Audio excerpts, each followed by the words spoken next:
உயிர்ப்பிக்கப்படுங்கள். நீங்கள் கேட்கலாம், நாங்கள் என்ன செத்தா கிடக்கிறோம், நாங்கள் உயிரோடு தானே இருக்கிறோம், எங்களை போய் உயிர்ப்பிக்கப்படுங்கள் என்று சொல்லுகிறீர்களே அப்படின்னு நீங்கள் கேட்கலாம். நான் விளக்கமாக விவரமாக ஆவியானவர் மூலமாக உங்களுக்கு நான் அதை தெரிவிக்கிறேன். ரோமர் நிருபம் 8வது அதிகாரம் 11வது வசனம். அன்றியும் இயேசுவை மரித்தோரிலிருந்து எழுப்பினவருடைய ஆவி, இயேசுவை மரித்தோரிலிருந்து எழுப்பினவருடைய ஆவி உங்களில் வாசமாயிருந்தால் கிறிஸ்துவை மரித்தோரிலிருந்து எழுப்பினவர் உங்களில் வாசமாயிருக்கிற தம்முடைய ஆவியினாலே சாவுக்கேதுவான உங்கள் சரீரங்களையும் உயிர்ப்பிப்பார். நாம் வாசித்த இந்த வேத வசனத்தில் அப்போஸ்தலனாகிய பவுல் 3 காரியங்களை குறிப்பிடுகிறார். ஒன்று, நாம் உயிரடைய வேண்டும் என்பதை குறிப்பிடுகிறார். இரண்டாவதாக, இயேசு கிறிஸ்துவை போல நாம் உயிரடைய வேண்டும், உயிர்ப்பிக்கப்பட வேண்டும் என்று குறிப்பிடுகிறார். மூன்றாவதாக, நாம் எப்படி உயிர்ப்பிக்கப்படலாம் என்பதையும் இந்த வேத வசனத்தில் குறிப்பிடுகிறார். நாம் எப்படி உயிர்ப்பிக்கப்படலாம் என்பதை இதில் குறிப்பிடுகிறார். பரிசுத்த ஆவியானவர் உங்களுக்குள் வாசம் பண்ணும் பொழுது சாவுக்கு ஏதுவான உங்கள் சரீரங்களை உயிர்ப்பிப்பார். பக்கத்தில் உங்களை பார்த்து சொல்லுங்களேன், பரிசுத்த, கையை பிடிச்சு சொல்லுங்க, பரிசுத்த, முகத்தை பார்த்து சொல்லுங்களேன், பரிசுத்த ஆவியானவர் உங்களுக்குள்ளே வாசம் பண்ணும் பொழுது சாவுக்கு ஏதுவான உங்க சரீரங்களை அவர் உயிர்ப்பிப்பார். கரங்களை தட்டி ஆண்டவருக்கு நாம் நன்றி சொல்லுவோம். நல்ல 2 கையை தட்டி. நான் முதல்ல சொன்னேன், நீங்கள் கேட்கிற கேள்வியாக, நாங்கள் செத்தா போய் கிடக்கிறோம், நாங்கள் உயிரோடு தானே இருக்கிறோம், எங்களை போய் உயிர்ப்பிக்கப்படுங்கள் என்று சொல்லுகிறீர்களே அப்படின்னு நீங்கள் கேட்கிற கேள்வியாக நான் சொன்னேன். அதாவது நாம் புரிந்து கொள்ள வேண்டும், இங்கே அப்போஸ்தலனாகிய பவுல் சாவுக்கேதுவான சரீரங்களை உயிர்ப்பிப்பார் அப்படின்னு குறிப்பிட்டிருக்கிறாரு. அதுக்கு ஆங்கிலத்தில் சொல்லப்பட்டிருக்கிற வார்த்தை மோர்டல் பாடிஸ். மோர்டல் பாடிஸ் அப்படின்னா என்ன அர்த்தம்னா, மரண உடல்கள், மரண உடல்கள் அப்படின்னு அர்த்தம். சாவுக்கு ஏதுவான சரீரம் அப்படின்னா மரண உடல்கள். உண்மைதான். யாக்கோபு நிருபத்தில் 1வது அதிகாரத்தில் 14வது வசனம் 15வது வசனத்தில் யாக்கோபு சொல்றார் பாருங்களேன், வாசிங்களேன். அவனவன் தன் சுய இச்சையினாலே இழுக்கப்பட்டு சிக்குண்டு சோதிக்கப்படுகிறான். பின்பு இச்சையானது கர்ப்பம் தரித்து பாவத்தை பிறப்பிக்கும். பாவம் பூரணமாகும் பொழுது மரணத்தை பிறப்பிக்கும். அல்லேலூயா. மனுஷனுடைய சரீரத்துக்குள்ளே பாவம் இருக்கிறது, இச்சை இருக்கிறது, பிசாசு இருக்கிறான், மரணமும் இருக்கிறது. அதனால தான் அப்போஸ்தலனாகிய பவுல் சொல்றார், மோர்டல் பாடிஸ். மரண உடல்கள் அப்படி சொல்றார். இப்படிப்பட்ட சரீரத்துக்குள்ள தான் பரிசுத்த ஆவியானவர் வாசம் பண்ண வேண்டும். பரிசுத்த ஆவியானவர் நமக்குள்ள வாசம் பண்ணும் பொழுது நம்முடைய சாவுக்கு ஏதுவான இந்த சரீரத்தை உயிர்ப்பித்துக் கொண்டே இருப்பார், உயிர்ப்பித்துக் கொண்டே இருப்பார், உயிர்ப்பித்துக் கொண்டே இருப்பார். ஒரு ஹல்லேலூயா சொல்லுவோமா? ஹல்லேலூயா. பாவம், மரணம், பிசாசு மூன்றுமே ஒன்று தான். பாவம் இருக்கிற இடத்துல பிசாசு இருப்பான், பிசாசு இருக்கிற இடத்துல பாவம் இருக்கும், இது ரெண்டு இருக்கிற இடத்துல மரணம் இருக்கும். இப்படிப்பட்ட காரியத்தில் மனுஷன் இருக்கிறபடினால தான் அப்போஸ்தலனாகிய பவுல் சொல்லுகிறார், உங்களுக்குள்ளே பரிசுத்த ஆவியானவர் வாசம் பண்ண வேண்டும். அப்படி வாசம் பண்ணும் பொழுது நீங்கள் உயிர்ப்பிக்கப்படுவீர்கள் என்று அவர் சொல்லுகிறார். எப்படி உயிர்ப்பிக்கப்படுகிறோம் என்பதை குறித்து நான் விளக்கமாக ஒரு 3 காரியத்தை உங்களுக்கு சொல்லுகிறேன். உயிர்ப்பிக்கப்படுதல் என்பது என்ன அப்படின்னு நான் உங்களுக்கு விளக்கமாய் சொல்லுகிறேன். கர்த்தர் நல்லவர், கர்த்தர் நல்லவர். அதாவது மரணத்தில் 3 வகையான மரணம் உண்டு. நான் சொல்றதை கவனமாக கேட்கணும். மரணத்தில் எத்தனை வகையான மரணம் உண்டு சொல்லுங்க? 3 வகையான மரணம் உண்டு. இப்போ நம்ம உலகத்தில் பார்க்குறோம் பார்த்தீங்களா, உலகத்தில் பார்க்குறோம் பார்த்தீங்களா, இது எல்லாமே ஒரு வகையான மரணம் மனிதனுக்கு, அதாவது மனிதனிடத்தில் மரணம், மனிதனிடத்தில் மரணம். இவ்வளோ நாள் மனிதர்கள் கூட இருந்தவங்க மரணம் அடைஞ்சிருவாங்க. உடனே மனிதர்கள் என்ன செய்வாங்கன்னா, உறவினர்கள், நண்பர்கள் அவங்களுடைய சரீரத்தை கொண்டு போய் குழி தோண்டி அடக்கம் பண்ணிடுவாங்க. இது மனிதனிடத்தில் மரணம். ஆனால் இன்னொரு மரணம் இருக்கிறது, தேவனிடத்தில் மரணம். தேவனிடத்தில் மரணம். இந்த மரணத்தை தான் மனிதன் முதலாக சந்தித்து விட்டான். 3வது ஒரு மரணம் இருக்கிறது.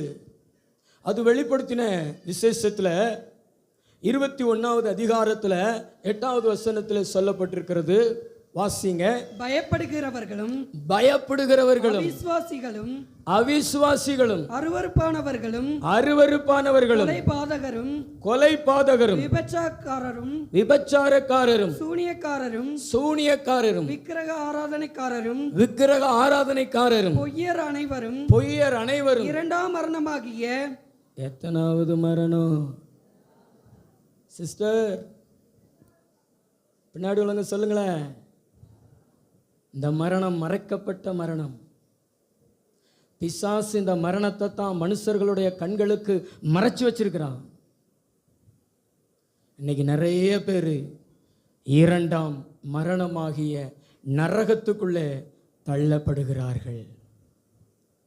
இந்த 3வது மரணமாகிய இந்த நரகம் இதுக்கு முன்னாடி நடந்த மனிதனிடத்தில் நடந்த மரணத்தின் மூலமாக இந்த 3வது மரணத்துக்குள்ள மனுஷன் பிரவேசிக்கிறான். இந்த மனிதனிடத்தில் நடக்கிற அந்த மரணத்துக்கு முன்பாக பிசாசு தேவனிடத்திலே மரணமடைய வைக்கிறான், தேவனிடத்திலே மரணமடைய வைக்கிறான். நீங்கள் வாசித்து பாருங்களேன், உங்களுக்கு நன்றாக புரியும்.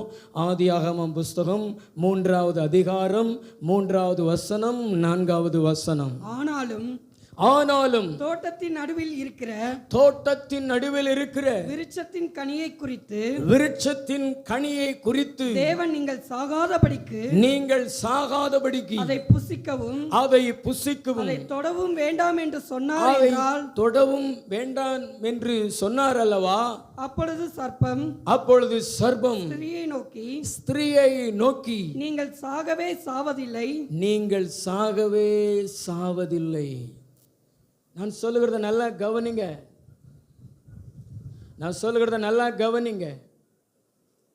முதல்ல ஆண்டவர் தோட்டத்தில் மனிதர்கள் ஆதாம் ஏவாள் படைக்கப்பட்டு அவங்களுக்காக நிறையா விருட்சங்களை தேவன் படைத்து நடுவில் இந்த மாதிரி நடுவில் இருக்குது பார்த்தீங்களா, அது மாதிரி நடுவில் தான் இருக்கும். அது நம்ம புசிக்க கூடாதென்று தேவன் சொல்லியிருக்கிற, தொடக்கூடாதென்று சொல்லி இருக்கிறது ஒளிஞ்செல்லாம் இருக்காது, ஓரத்துலலாம் இருக்காது, நடுவில் தான் இருக்கும். நம்ம பார்க்கும்படி தான் இருக்கும். ஆனாலும் நம்ம தொடக்கூடாது என்று சொல்லுகிறத நம்ம தொடாமல் இருக்கணும். இந்த ஆதாமுக்கும் ஏவாளுக்கும் ஆண்டவர் அந்த நடுவில் இருக்கக்கூடிய கனியை நீங்கள் புசிக்கக்கூடாது, அதை தொடவும் கூடாது என்று ஆண்டவர் சொல்லியிருந்தார். ஆனால் பிசாசு அவங்கள வஞ்சித்தான். அந்த நடுவில் இருக்கக்கூடிய கனியை பிடுங்கி சாப்பிட வைத்தான். தேவன் சொல்லியிருந்தார், இதை புசிக்கும் நாளில் நீங்கள் சாகவே சாவீர்கள் என்று. அந்த மரணம் என்ன மரணம் தெரியுமா? அது தேவனிடத்தில் மரணம். அதை புடுங்கி அதை சாப்பிட்டாங்க. நான் சொல்றத கவனமா கேளு. அதை புடுங்கி அதை சாப்பிட்டாங்க. அவங்க தேவனிடத்தில் மரணம் அடைஞ்சாங்க. அதற்கு பின்பு தேவன் அவர்களை ஏதேன் தோட்டத்திலிருந்து துரத்திட்டார். ஏதேனுக்கும் அவங்களுக்கும் எந்த சம்பந்தமும் இல்லை.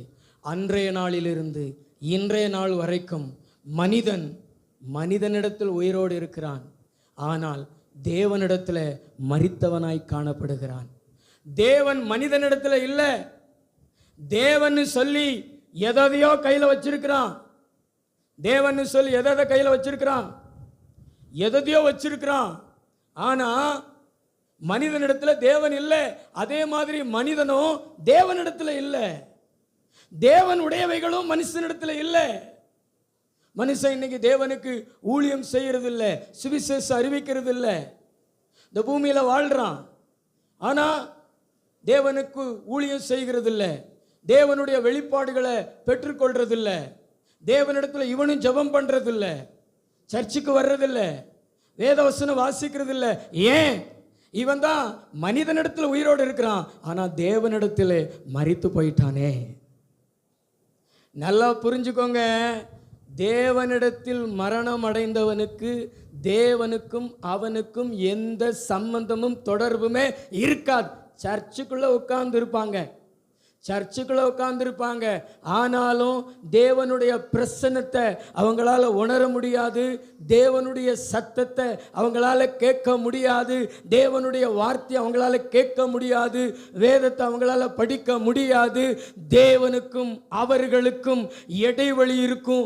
எந்த தொடர்பும் எந்த கனெக்ஷனும் இருக்கவே இருக்காது. காரணம், இவர்கள் மனிதனிடத்தில் உயிரோடு இருக்கிறார்கள், ஆனால் தேவனிடத்தில் மரித்து போனார்களே. ஆமென். நான் சொன்னது புரிஞ்சதா? பக்கத்துவங்களை பார்த்து சொல்லுங்களேன். தேவனிடத்தில் மரித்து போன ஆதாமுக்கும் ஏவாளுக்கும் அவங்களுடைய பின் சந்ததிக்கும் அவர்கள் மறுபடியும் தேவனிடத்தில் உயிர்ப்பிக்கப்பட வேண்டும் என்று 2024 ஆண்டுக்கு முன்னாடி இயேசுவை மரிக்கும்படி ஒப்பு கொடுத்தார். இயேசுவும் மரித்தார், உயிர்த்தெழுந்தார், பரலோகத்துக்கு போனார். பரலோகத்துக்கு போய் பரிசுத்த ஆவியை தந்தருளினார். இந்த பரிசுத்த ஆவியானவர் எதற்கு தெரியுமா? இந்த பரிசுத்த ஆவியானவர் யாருக்குள்ளெல்லாம் வாசம் பண்ணுகிறாரோ அவங்களெல்லாம் மறுபடியும் தேவனிடத்தில் உயிர்ப்பிக்கப்படும்படியாக, தேவனிடத்தில் அவர்கள் உயிரடையும்படியாக. நான் சொன்னது புரிந்ததா? நல்ல தலைக்கு மேல கூட கை தட்டி தேவனை மகிமைப்படுத்துங்களேன். நல்ல 2 கையை தட்டி தேவனுக்கு நன்றி சொல்லுங்களேன். மனிதர்கள் வேற எதையுமே எதிர்த்து நிற்க மாட்டாங்க. மனிதர்கள் வேற எதையுமே எதிர்த்து நிற்க மாட்டாங்க. ஆனா தேவனையும் தேவனுடையது மாத்திரம் எதிர்த்து நிற்பாங்க. தேவனையும் தேவனுடையது மாத்திரம் புறக்கணிப்பாங்க. தேவனுக்கும் உங்களுக்கும் எந்த தொடர்பும் எந்த சம்பந்தமுமே இல்லைன்னா நீங்கள் தேவனிடத்தில் மரித்து தான் காணப்படுகிறீங்க. உங்கள் சரீரம் சாவுக்கு ஏதுவானவைகளாகத்தான் இருக்கிறது. நீங்க தேவனிடத்தில் மரிச்சிருக்கிறீங்கன்னா இன்னைக்கு மனுஷனிடத்தில் நீங்க உயிரோடு இருப்பீங்க. ஆனா அதுவுமே ரொம்ப நாள் நீடிக்காது. அது எப்படி தெரியுமா? இந்த ரோட்ல பெட்ரோல் தீர்ந்து போச்சுன்னா சிலர் செய்கிற காரியத்தை பார்த்துருக்கிறேன்.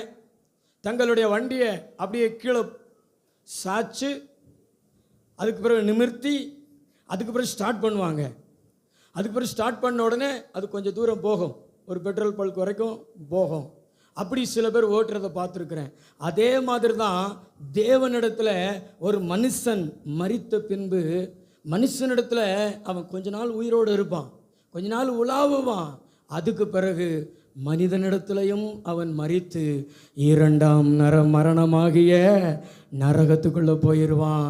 இவன் இப்படி மரிச்சிடக்கூடாது என்பதற்காகத்தான் உங்களை உயிர்ப்பிக்கிற ஆவியானவர் உங்களை நெருங்கி நெருங்கி நெருங்கி நெருங்கி வராரு. நான் சொல்கிறத கவனிங்களேன், கை தட்டாதீங்க.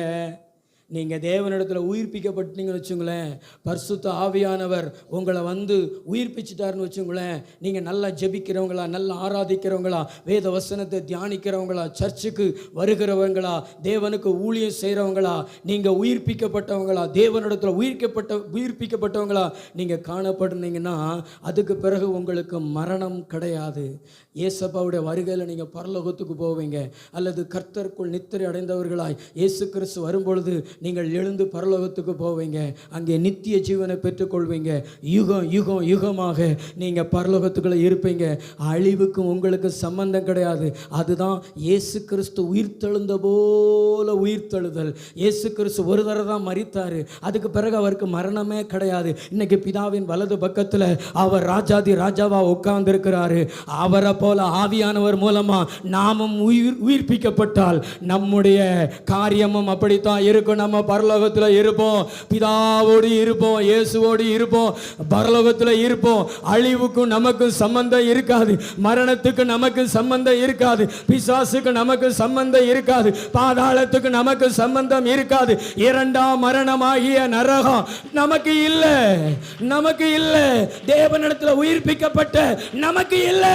தேவனிடத்தில் மரிக்கிறவங்களுக்கு மட்டும்தான் இந்த மரணம். ஆனா தேவனிடத்தில் உயிர்ப்பிக்கப்பட்டவங்களுக்கு ஜீவன், அதுவும் நித்திய ஜீவன், அதுவும் பரலோக ஜீவன். நான் சொல்றத நம்புனீங்கன்னா நல்ல தலைக்கு மேல கை தட்டி கொஞ்ச நேரம் பரிசுத்த ஆவியில நிறைஞ்சு, ஆவியானவரே எனக்குள்ள வாரும், ஆவியானவரே எனக்குள்ள வாரும், என்ன நிரப்பும், என்ன உயிர்ப்பியும், சாவுக்கு ஏதுவான என்ன உயிர்ப்பியும் ஆண்டவரே. ஓ தேவனிடத்தில் நான் மரித்து கிடந்தது உண்மைதான், ஆனா என்ன மறுபடியும் உயிர்ப்பியும் சொல்லுங்களேன். ஆவியானவர் நிரப்புறார் பாருங்களேன், ஆவியானவர் அநேகரை உயிர்ப்பிக்கிறார் பாருங்களேன். தம்பி நல்ல கையை தட்டி, கையை தட்டி இங்க தள்ளி உட்காரு. ஆமென், அல்லேலூயா. நல்ல கையை தட்டி கொஞ்சம் பரிசுத்த ஆவியில நிரம்பி. இன்னைக்கு தேவனை குறித்தும் இந்த சபையை குறித்தும் தேவனுடையவைகளை குறித்தும் மனிதர்கள் நினைக்கிற நினைவு என்னன்னா, அதனால நமக்கு என்ன பிரயோஜனம்னு. ஆனால் நான் சொல்கிறேன் பிரதர், நீங்கள் தேவனிடத்தில் வர்றீங்கன்னா நீங்கள் தேவனிடத்தில் உயிரோடு இருக்கிறீங்க. சகோதரா, நீங்கள் சர்ச்சுக்கு வரீங்கன்னா, நீங்கள் பைபிள் படிக்கிறீங்கன்னா, நீங்கள் ஜெபம் பண்ணுறீங்கன்னா, இரவு நேரத்தில் உங்களிடத்தில் தேவன் பேசுகிறாருன்னா, உங்களுக்கு வெளிப்பாடுகள்லாம் கொடுக்குறாருன்னா நீங்கள் உயிரோடு இருக்கிறீங்கன்னு அர்த்தம். ஆனால் தேவன் உங்களிடத்தில் பேசலை, நீங்களும் தேவனிடத்தில் பேசலை, நீங்களும் வேதத்தை வாசிக்கலை, தேவனும் உங்களுக்கு வேதத்தை பற்றி சொல்லலை அப்படின்னா கனெக்ஷன் இல்லைன்னா ஆள் இல்லைன்னு அர்த்தம். அப்படிதானே? நம்ம ஊரில் உயிரோடு இருந்தவங்கெல்லாம் நம்மகிட்ட தொடர்பு வைத்து கொண்டாங்க, இப்போ மரித்து போயிட்டாங்க. இப்போ அவங்களுக்கு நமக்கு ஏதாவது தொடர்பு உண்டா? சொல்லுங்க சொல்லுங்க சொல்லுங்க. உயிரோடு இருக்கிற வரைக்கும் தான் நம்ம மற்றவங்களோடு தொடர்பு கொள்ள முடியும். அதுபோல தான் இயேசு நம்மோடு தொடர்பு கொள்கிறார். நாம் இயேசுவோடு தொடர்பு கொள்கிறோம்னா அவருக்கும் நமக்கும் சம்பந்தம் இருக்குன்னா நம்ம உயிர்ப்பிக்கப்பட்டிருக்கிறோம்னு அர்த்தம். அவ உயிர்ப்பிக்கப்படுதல் என்பது என்னன்னா தேவனிடத்தில் சேர்வது. தேவனிடத்தில் சேர்வது. பக்கத்துங்களை பார்த்து கேளுங்களேன், பிரதர் உயிர்ப்பிக்கப்பட்டிருக்கீங்களா? பின்னாடி இருக்கிறவங்க உயிர்ப்பிக்கப்பட்டிருக்கீங்களா? உயிர்ப்பிக்கப்பட்டிருந்தீங்கன்னா உங்களை யாரும் சர்ச்சுக்கு வருகிறத தடுத்து நிறுத்த முடியாது. பெரிய தடையே வச்சாலும் தாண்டிட்டு வந்துடுவீங்க. ஏன்னா உயிரோடு இருக்கிறீங்களே. ஆமென். யார் இடத்துல உயிரோடு இருக்கிறீங்க? தேவன் இடத்துல உயிரோடு இருக்கிறீங்களே. தேவன் உங்களை இழுத்து கொண்டு வந்து விடுவாரு. ஹல்லேலூயா. நல்ல 2 கை தட்டி ஹல்லேலூயா. நல்ல 2 கையை தட்டி ஹல்லேலூயா. ஹல்லேலூயா. நல்ல 2 கையை தட்டி ஸ்தோத்திரம் பண்ணுங்களேன். ஹல்லேலூயா. நீங்க போதும் ஏசப்பா, உங்க சமூகம் எனக்கப்பா. நீங்க போதும். நல்ல கை தட்டி பாடும்.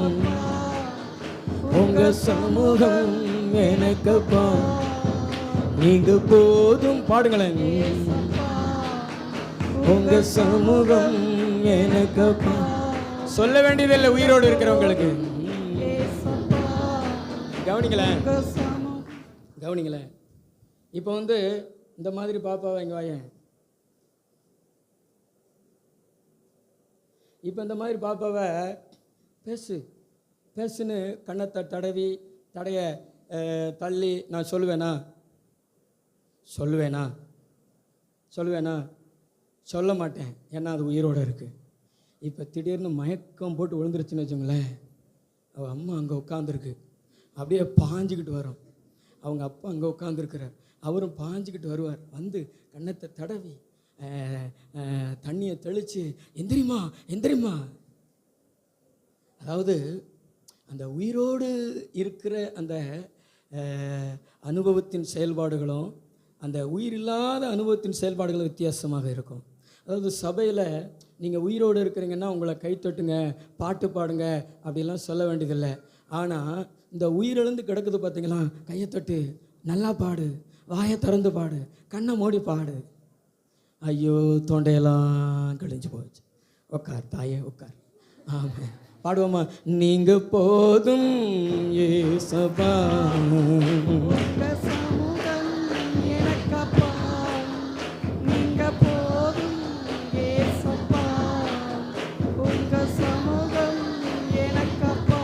தலைக்கு மேல கூட காய்த்து. நீங்க போதும். வாலிபர்கள் உயிரோடு இருக்கிறீங்களா? இன்னைக்கு உயிர் தழும்புங்களேன். நீங்க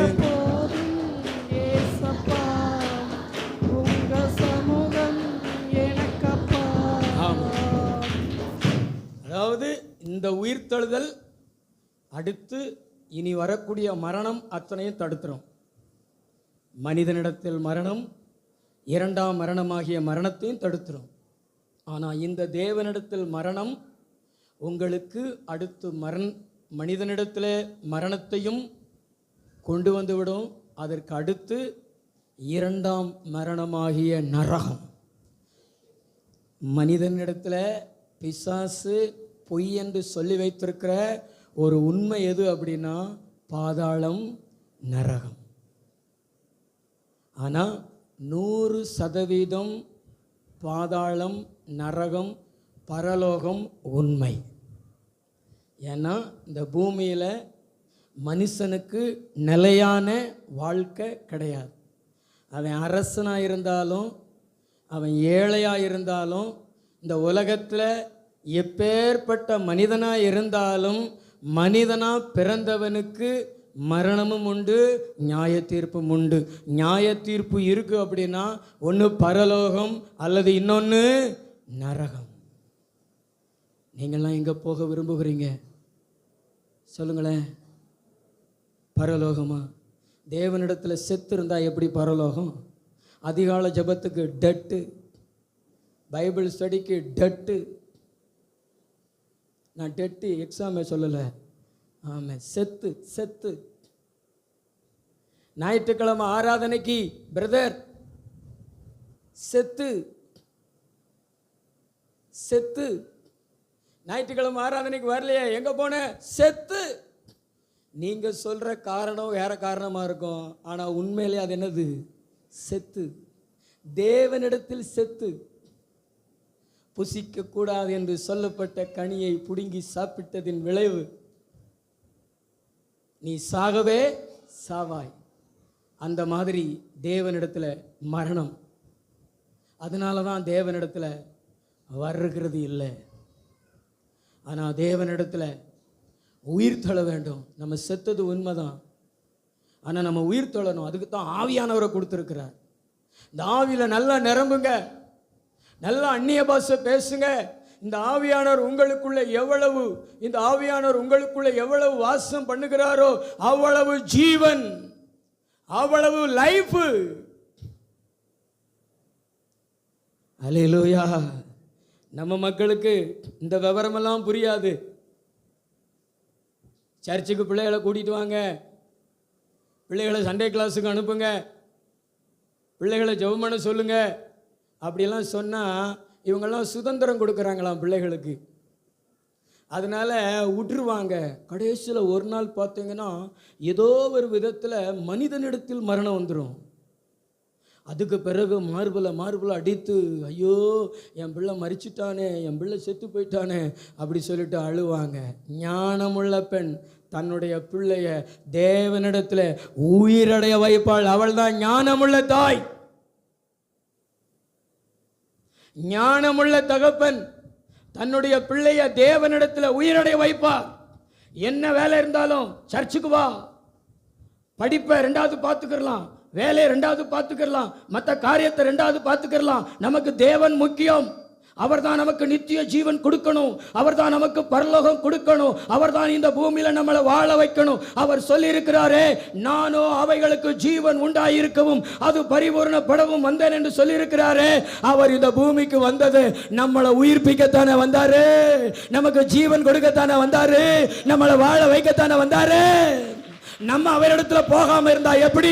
மத்ததெல்லாம் நெக்ஸ்ட், இயேசு தான் நமக்கு ஃபர்ஸ்ட். மத்ததெல்லாம் நெக்ஸ்ட், இயேசு தான் நமக்கு பெஸ்ட்.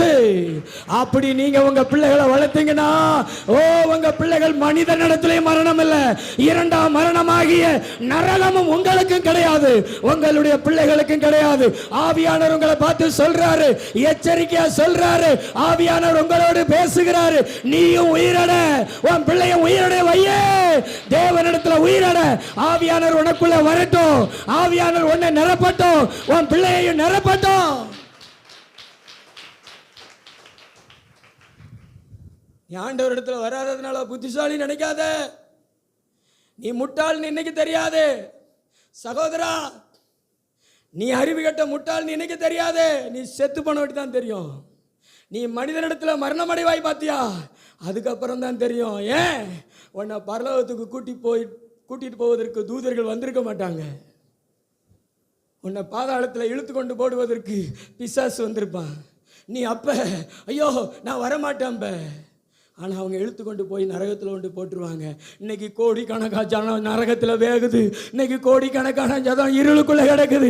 ஐயோ இந்த உலகத்தில் இருக்கும் பொழுது இயேசுவை பற்றி எனக்கு சொன்னாங்களே, எங்க பாஸ்டர் பல முறை சர்ச்சுக்கு வான்னு கூப்பிட்டாரு, நான் கேட்கலையேன்னு சொல்லிட்டு எத்தனையோ கூக்குரல்கள் இன்னைக்கு பாதாளத்தை அலற வைக்கிறது. இன்னைக்கு ஆவியானவர் உன்னை பார்த்து பேசுறாரு, நீயும் அந்த இடத்துக்கு போகாதபடிக்கு தேவனிடத்துல உயிரட, தேவனிடத்துல உயிரட. இன்னைக்கு ஆவியானவர் பக்கத்துல நிற்கிறாரு, உன்னை நிரப்புவதற்கு ஆயத்தமா இருக்கிறார். இந்த வாலிப பிள்ளைகளை நிரப்பி உயிரடை வைப்பதற்கு ஆயத்தமா இருக்கிறாரு.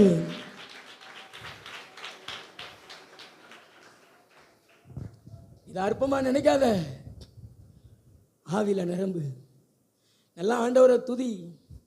கர்த்தருடைய காரியத்துல செத்து இருக்காத, கர்த்தருடைய காரியத்துல உயிரடை.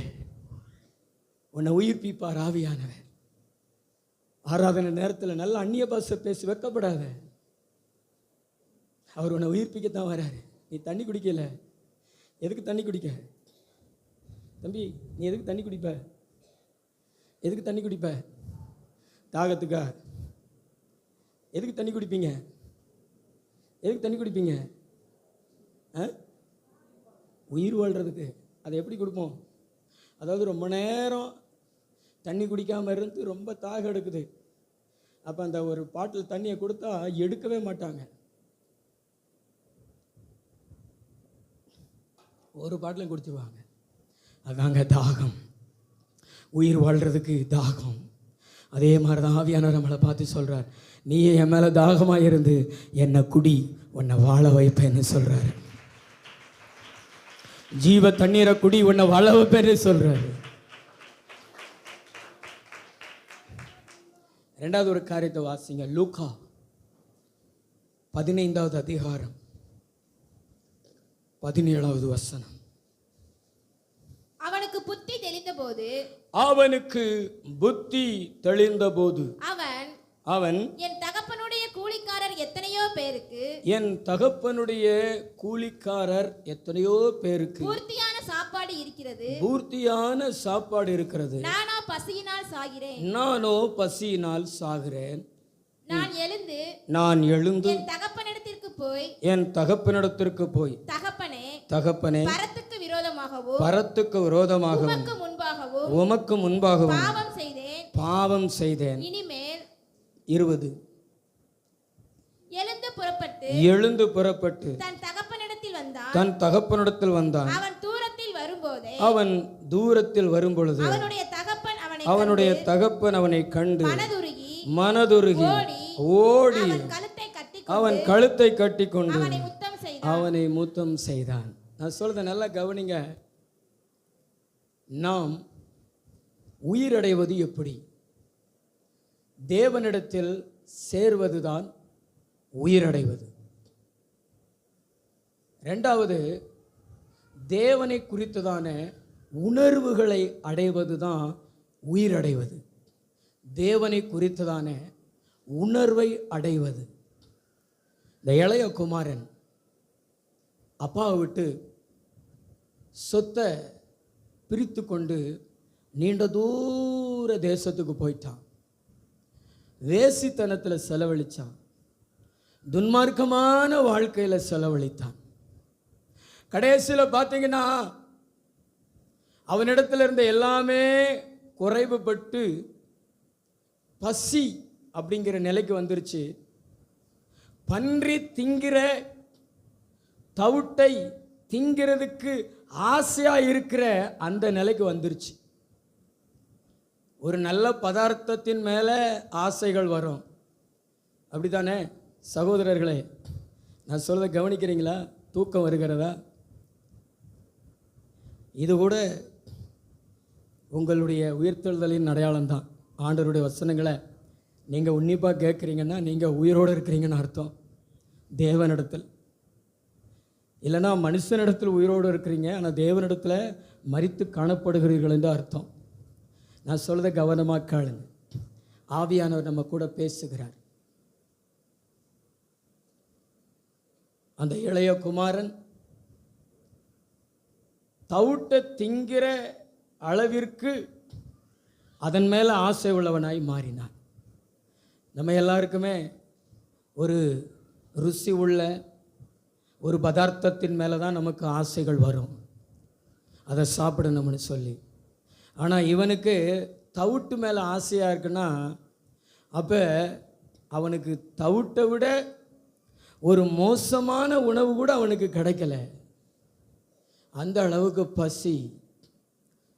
அந்த நிலையிலையும் அவன் உட்கார்ந்து யோசிக்கிறான், நினச்சி பார்க்குறான்.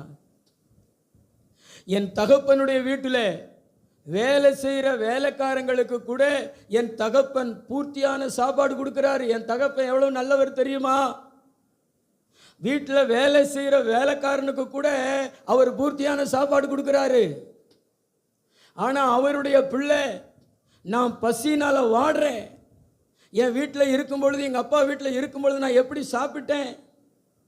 எனக்கு எத்தனை பேர் சாப்பாடு பரிமாறினாங்க?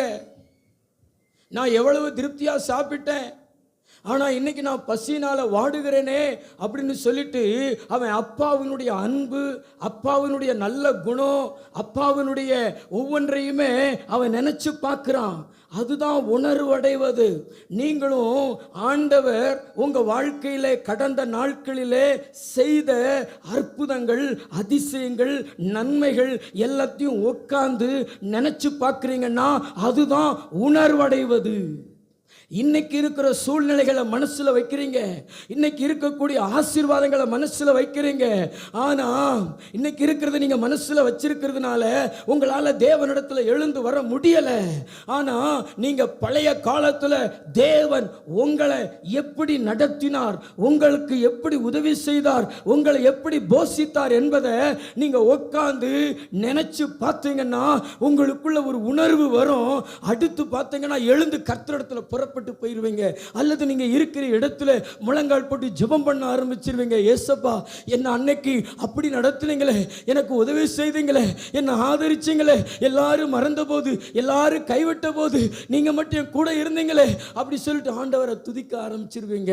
அப்படிப்பட்ட ஒரு உணர்வை பெறுவது தாங்க உயிரடைதல். நான் சொல்றது புரியுதா? பக்கத்துங்களை பார்த்து சொல்லுங்களேன், ஆண்டவருடைய அன்பை.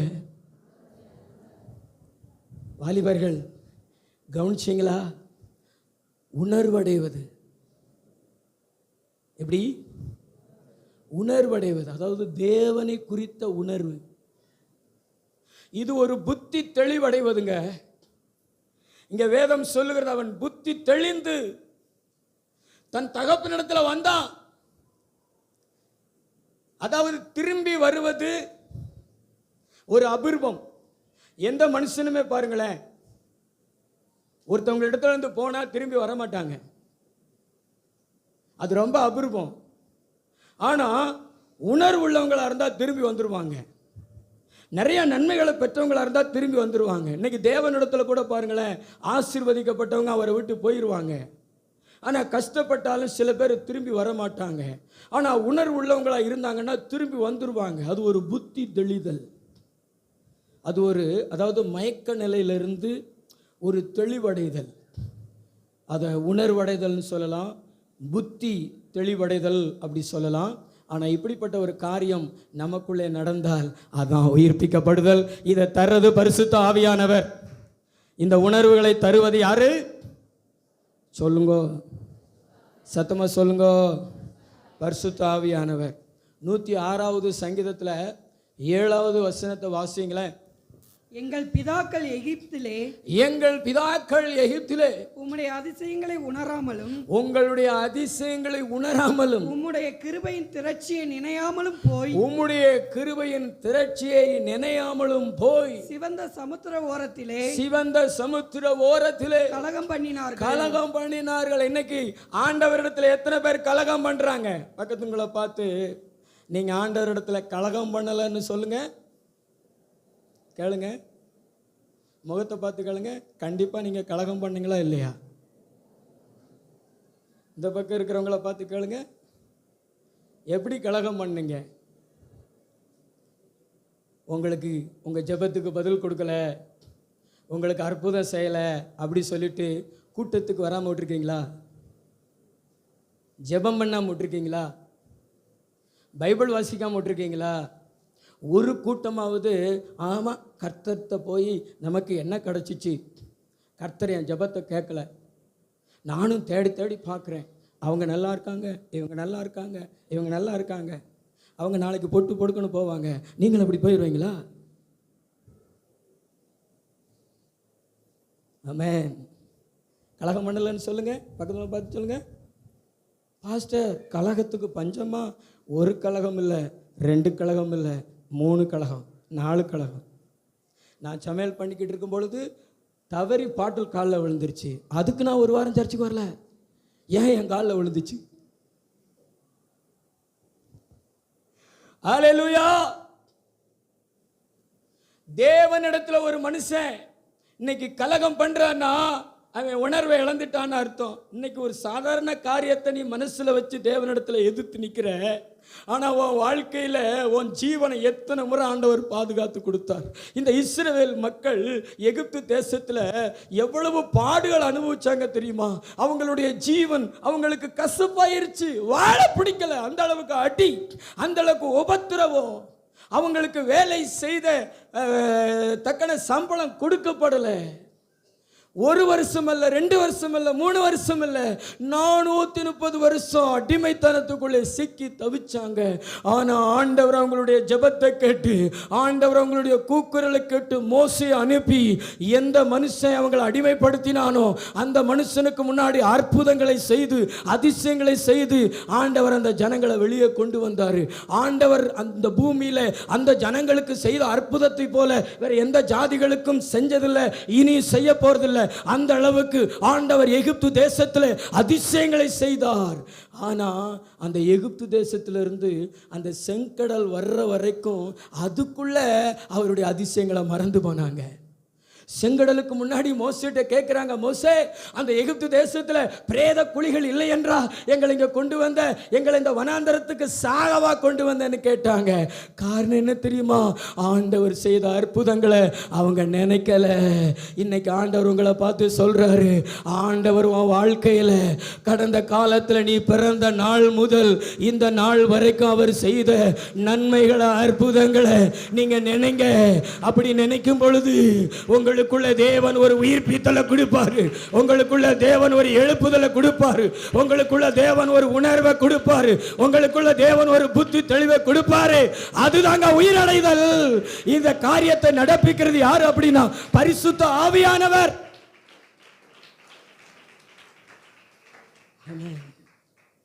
பழச மறக்க கூடாது, பழச மறக்கவே கூடாது. ஆனா நிறைய பேர் பழைய வாழ்க்கை பழைய பாவத்தை மறக்க மாட்டாங்க. அதெல்லாம் மறந்துடணும். நீ பீர் குடித்தது, தண்ணி குடித்தது, நீ விபச்சாரத்தில் ஈடுபட்டது, அதெல்லாம் நீ மறந்துடணும். அது பழைய புளித்தமா. நீ நினைக்க வேண்டியது எது தெரியுமா? உன் வாழ்க்கையில் தேவன் உனக்கு செய்த அற்புதங்கள், உனக்கு செய்த அதிசயங்கள், உன்னை வித்தியாசப்படுத்தி நடத்தினார் கர்த்தர். உன் பக்கத்து வீட்டுக்கும் உனக்கும் ஆண்டவர் ஒரு வித்தியாசத்தை உண்டு பண்ணி உன்னை நடத்தினார். எகிப்து தேசத்துல ஒரே ஊர் தான், ஒரே நாடு தான். அங்கே ஒரு வீடு எகிப்தியனுடைய வீடு, இன்னொரு வீடு இஸ்ரவேலனுடைய வீடு. பக்கத்தில் பக்கத்தில் தான் இருக்கும், கலந்து தான் இருக்கும். ஆனால் அந்த எகிப்தியனுடைய வீட்டில் தலைப்பிள்ளைலாம் சாகுது. என்ன பிள்ளை சாகுது சொல்லுங்க? தலைப்பிள்ளை சாகுது.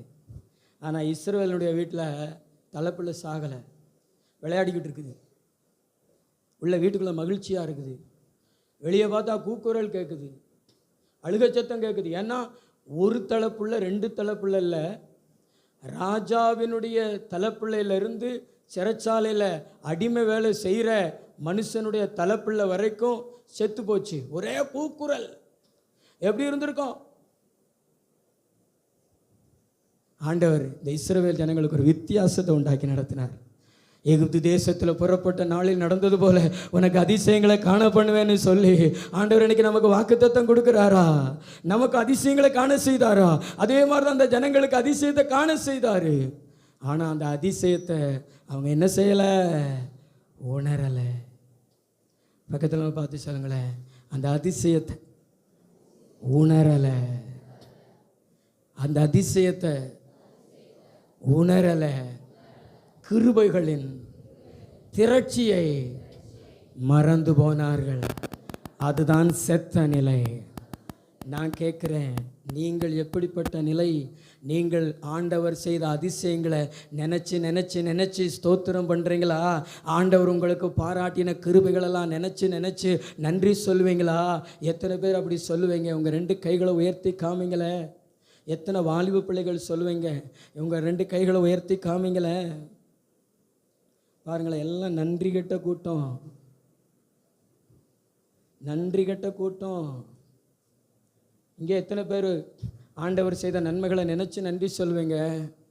நல்ல 2 கையை உயர்த்தி காமிங்களேன். உங்கள் கரங்களை தேவன் பார்க்கணும்னு விரும்புகிறார். உண்மையிலேயே பாருங்களேன், உங்களை பெற்றெடுத்த பெரியவர்கள் தான் கையை உயர்த்தி காமித்து கொண்டிருக்கிறார்கள். ஆனால் இவர்களெல்லாம் ஜாலியாய் உட்கார்ந்து கொண்டிருக்கிறார்கள். அல்லேலூயா. ஆண்டவர் உங்களை பார்த்து சொல்கிறாரு, எல்லாருமே இளைய குமாரனை போல என் தகப்பனுடைய வீட்டில் வேலைக்காரங்களுக்கு கூட திருப்தியான சாப்பாடு இருக்குது. என் அப்பா நல்லவரு, என்ன ஒரு நாளும் பசியோட விடல, பட்டினியோட விடல. நான் மருத்துவமனையில் இருந்தேன், என் பக்கத்துல இயேசுபா நின்னாரு, மருத்துவர்கள் வாயில இருந்து நல்ல வார்த்தைகளை கொண்டு வந்தாரு.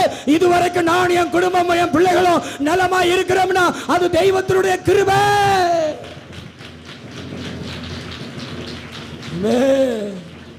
நல்ல கையை தட்டி ஆண்டவருக்கு நன்றி. உணர்வு வேணுமே, வாலிபர்களுக்கு அந்த உணர்வு வேணுமே. நல்லா சிலரை குறித்து சொல்லணும்னா சொல்லலாம், ஆனால் அது ஒரு மாதிரி இருக்கும். இந்த மனிதர்கள், இந்த வாலிபர்களுடைய வாழ்க்கையில் செய்த நன்மைகளெல்லாம் சொல்லலாம்.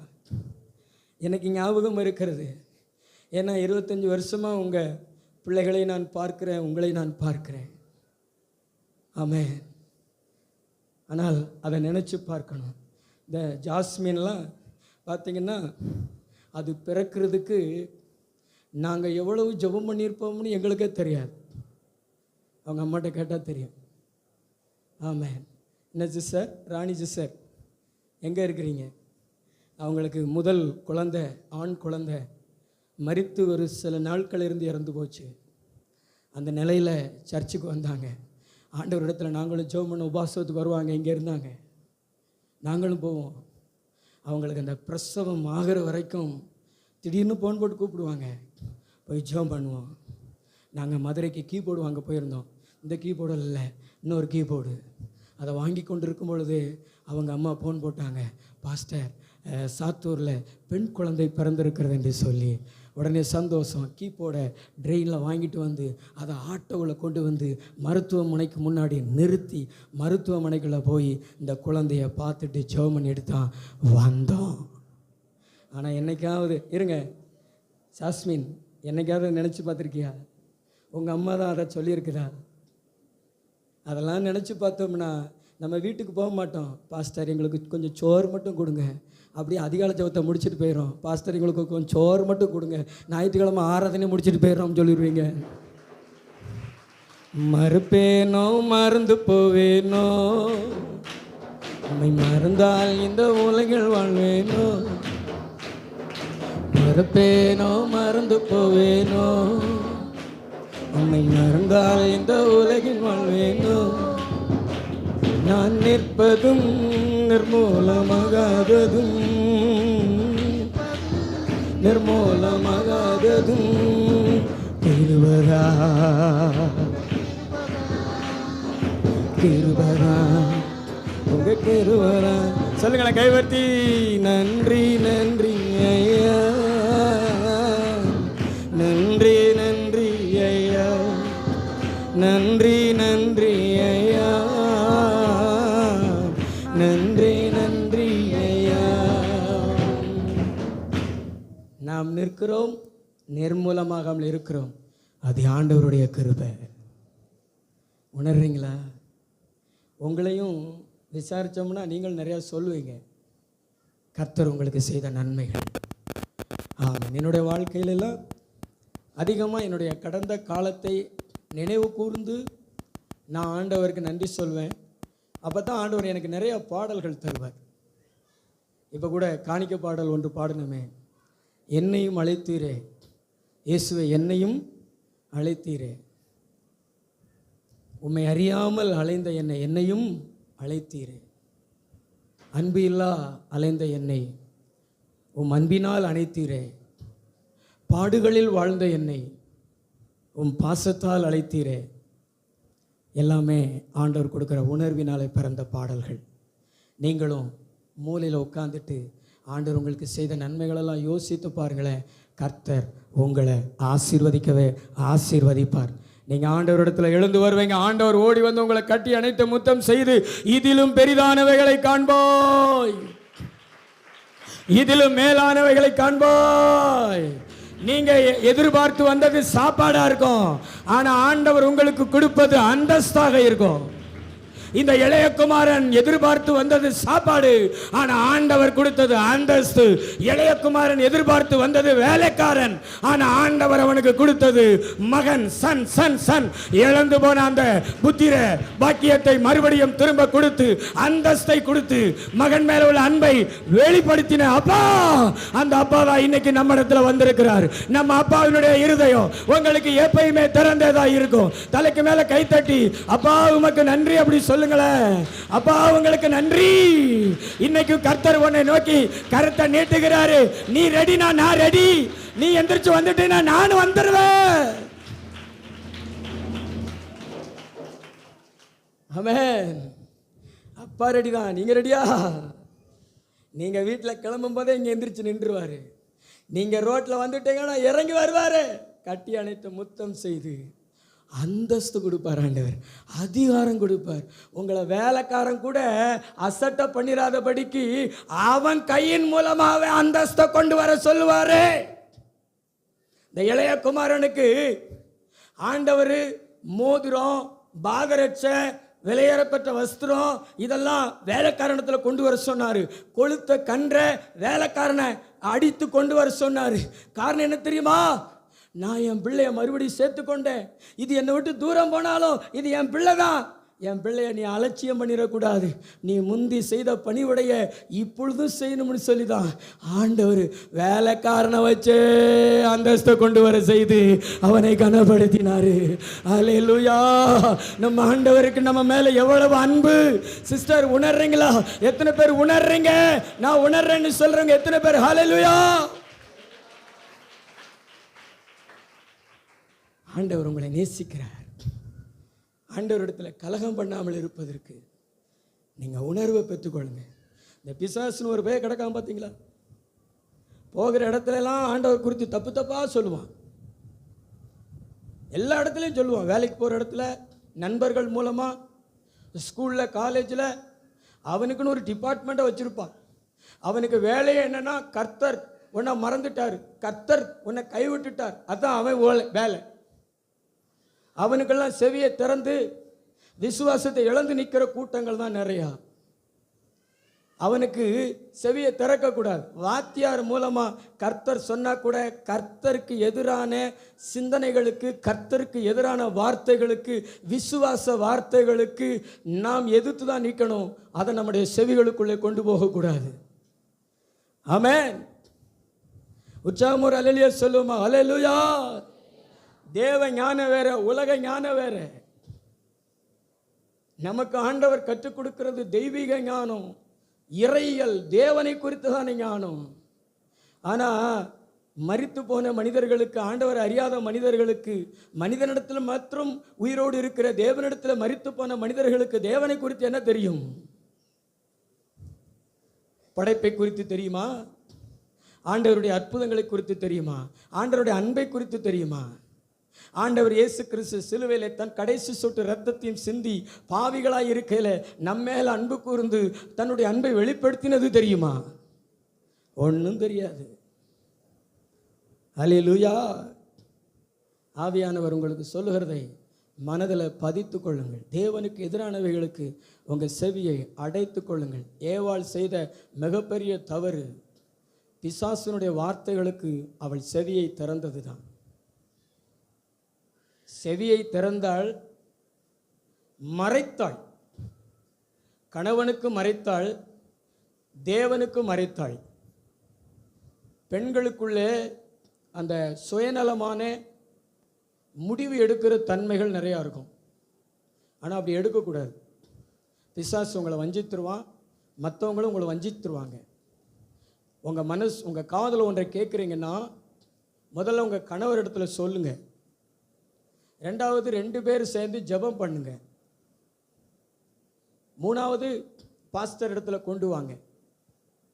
எல்லாரும் கலந்து பேசி ஒரு நல்ல காரியம், இது தேவ சித்தம்னா அதை செயல்படுத்தலாம்.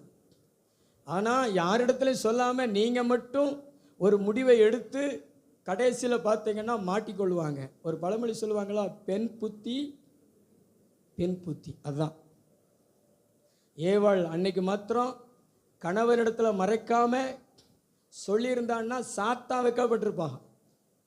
ஆதாம் ஏவாள் வா 2 பேரும் ஆண்டவரத்தில் போய் கேட்போம்னு ஜெபம் பண்ணியிருப்பாங்க. அன்னைக்கு பிசாசு தோல்வி அடைஞ்சிருப்பான். ஆனால் அங்கே ஒரு சுயநலமான ஒரு முடிவு தான் வீழ்ச்சிக்கு காரணம். ஆமென். கைகளோ தலையில சொல்லுவோமா ஹல்லேலூயா.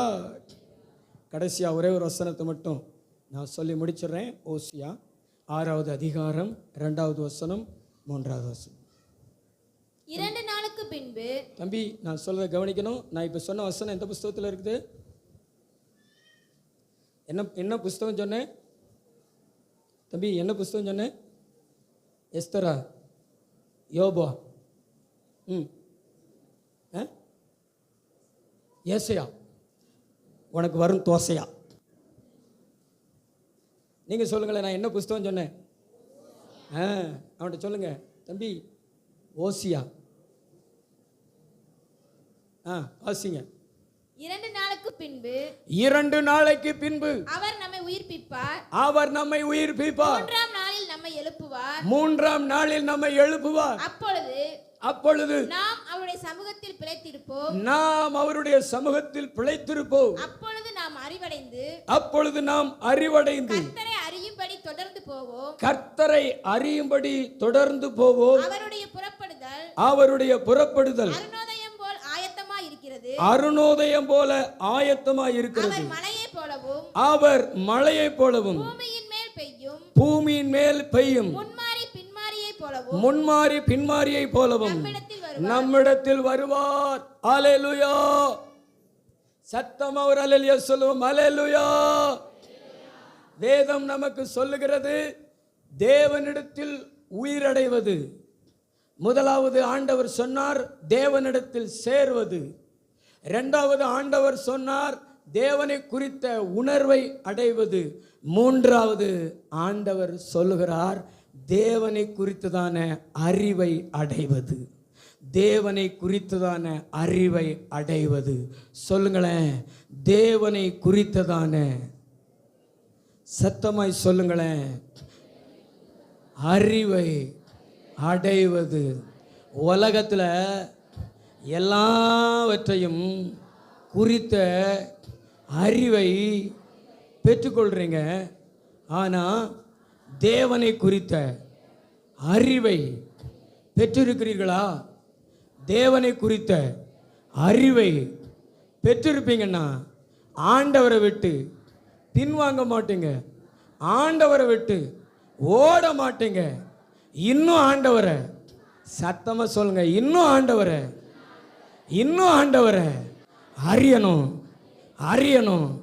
அறியணும்னு ஆண்டவரை பின்தொடர்ந்து ஓடி வருவீங்க.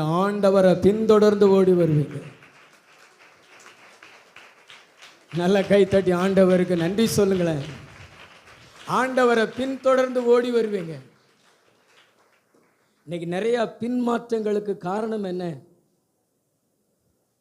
இன்னைக்கு நிறைய மக்கள் ஒரு காலத்தில் ஆண்டவரை பின்பற்றி வருகிற மக்கள் ஒரு குறிப்பிட்ட காலம் கழித்து பின்வாங்கி போயிடுறாங்க.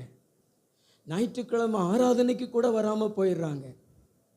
முன்பு எல்லா கூட்டங்களுக்கும் வந்தவர்கள், ஊழியம் செய்தவர்கள் பின்வாங்கி போய்விடுகிறார்கள். நமக்கு ஆச்சரியமாக இருக்கிறது, நமக்கு அதிர்ச்சியாக இருக்கிறது. இவர் எப்படி இருந்தார், இப்படி போயிட்டாரே, ஆண்டவரை விட்டு போயிட்டாரே அப்படின்னு நாம் நினைக்கத்தக்கதாக, நீங்களும் நினைக்கத்தக்கதாக ஒரு அதிர்ச்சியான காரியங்கள் சபையில் நடக்கிறதுக்கு காரணம் என்ன தெரியுமாங்க? ஆண்டவரை குறித்த அறிவு இல்லாமல் இருப்பது. அது ஒரு மரணம்ங்க. அது ஒரு மரணம். அது தேவனிடத்தில் மரிக்கிற மரணம் அல்ல. அது தேவனிடத்தில் மரிக்கிற மரணம். மனுஷனிடத்தில் மரிக்கிற மரணம் அல்ல, அது தேவனிடத்தில் மரிக்கிற மரணம். நீங்கள் திருச்சபைகளில் கவனித்து பாருங்களேன். இன்னைக்கு உங்கள் கைகளில் பைபிள்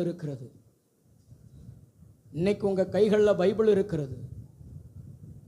ஆனால் படிக்க மாட்டீங்க. அப்படித்தானே? எத்தனை பேர் தினந்தோறும் வேதம் வாசிப்பீங்க?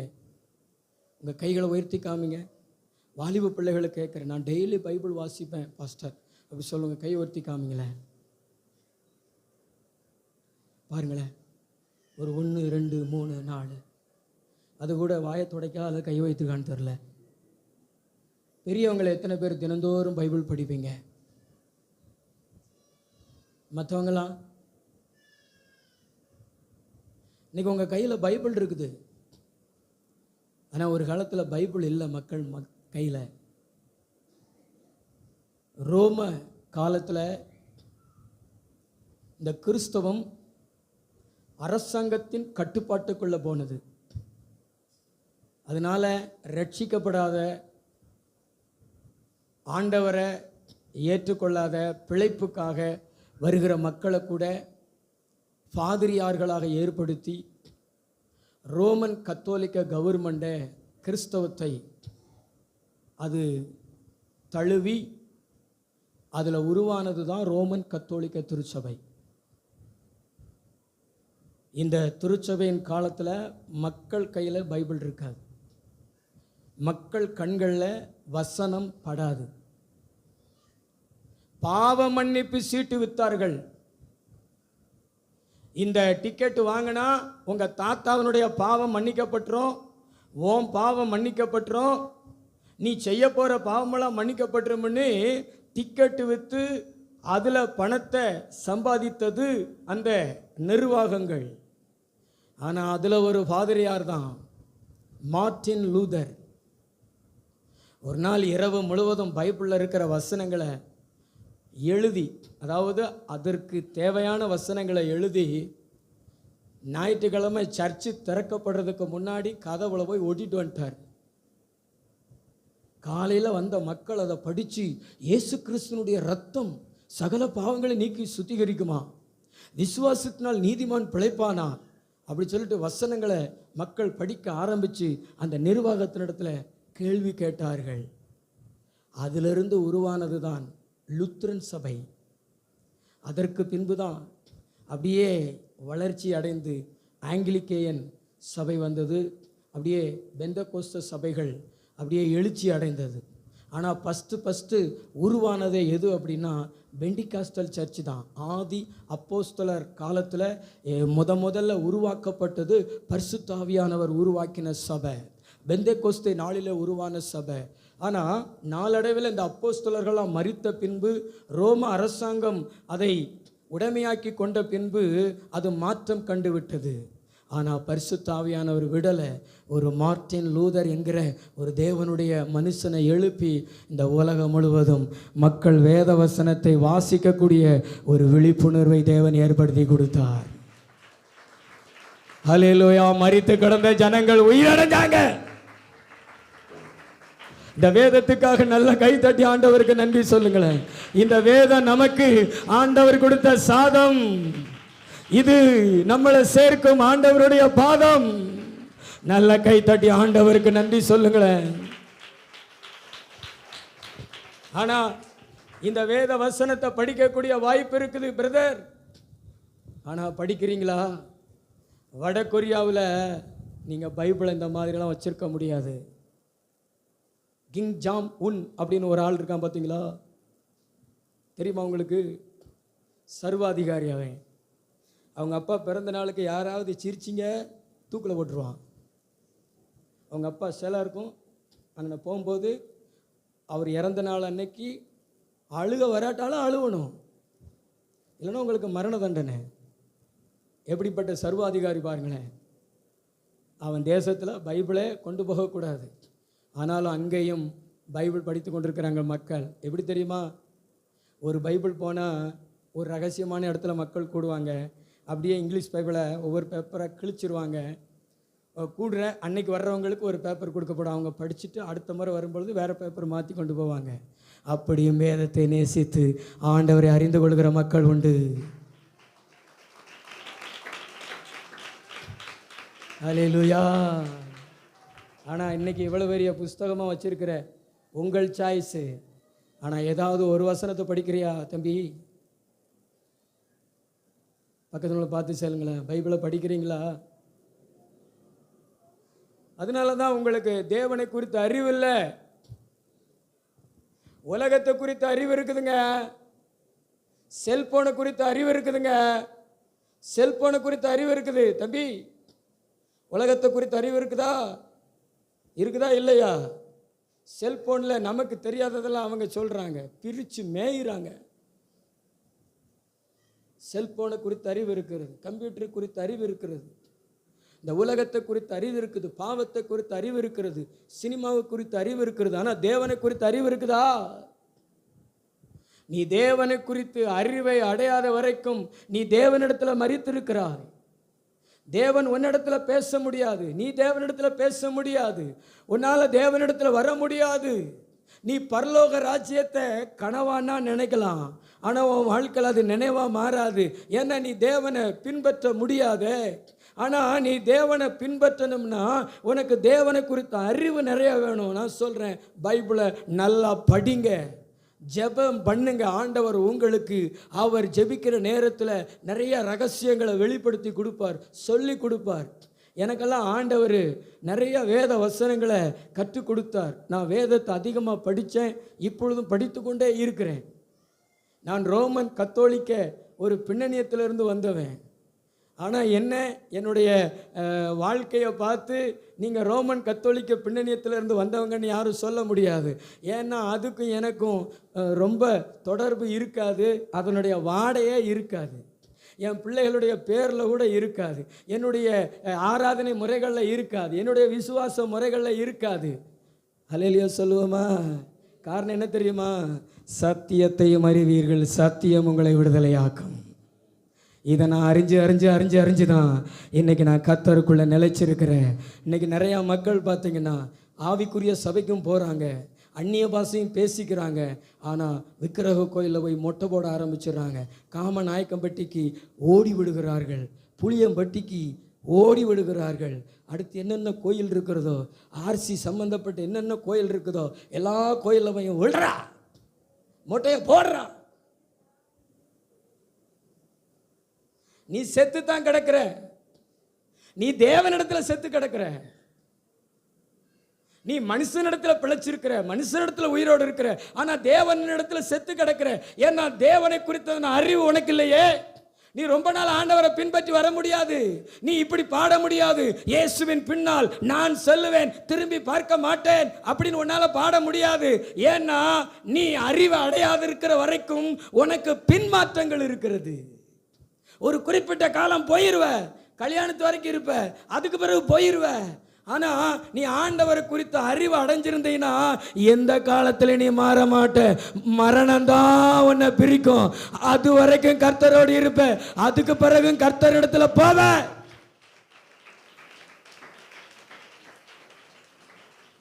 நீங்க ஆண்டவரை குறித்த அறிவு அடைந்து ஆண்டவரை பின்பற்றினீங்கன்னா ஆண்டவர் ஆயத்தமா இருப்பார். எப்படி இருப்பார் தெரியுமா?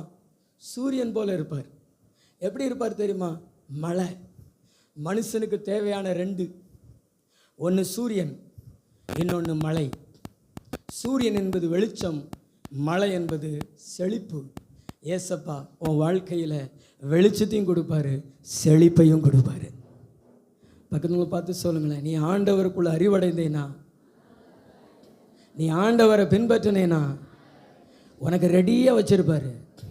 பின்னாடி இருக்கிறவங்க சொல்லுங்க, உங்களுக்கு ரெடியாக வச்சிருப்பாரு. சூரியன் உதயமாகிறது போல இயேசு உங்க வாழ்க்கையில் வெளிச்சத்தை கொடுப்பாரு.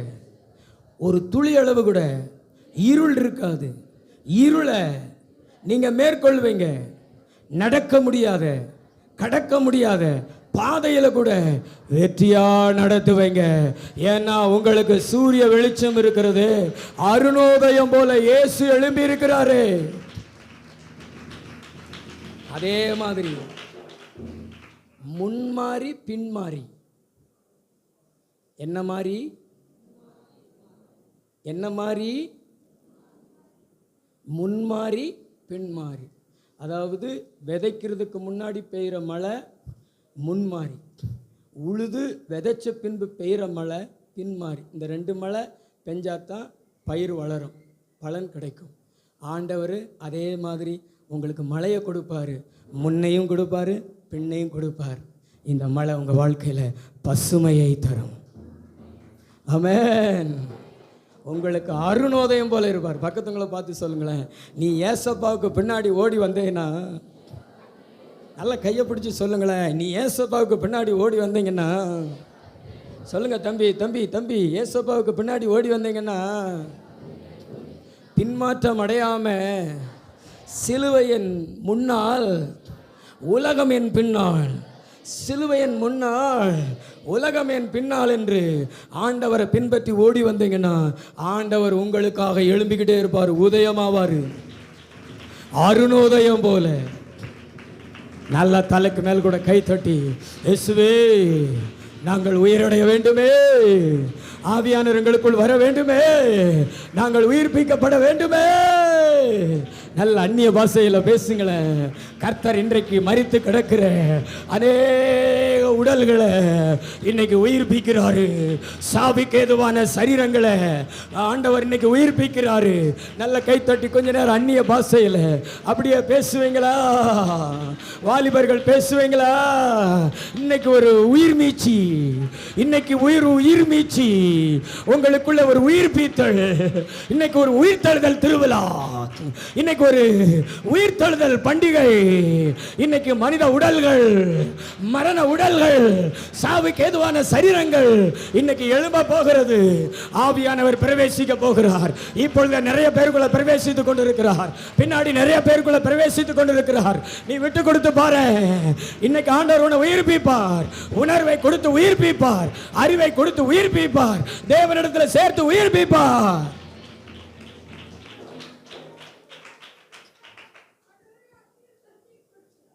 முழங்கால் போடுங்களேன். நான் உயிரடைய வேண்டும் என்று எத்தனை பேர் விரும்புகிறீங்க?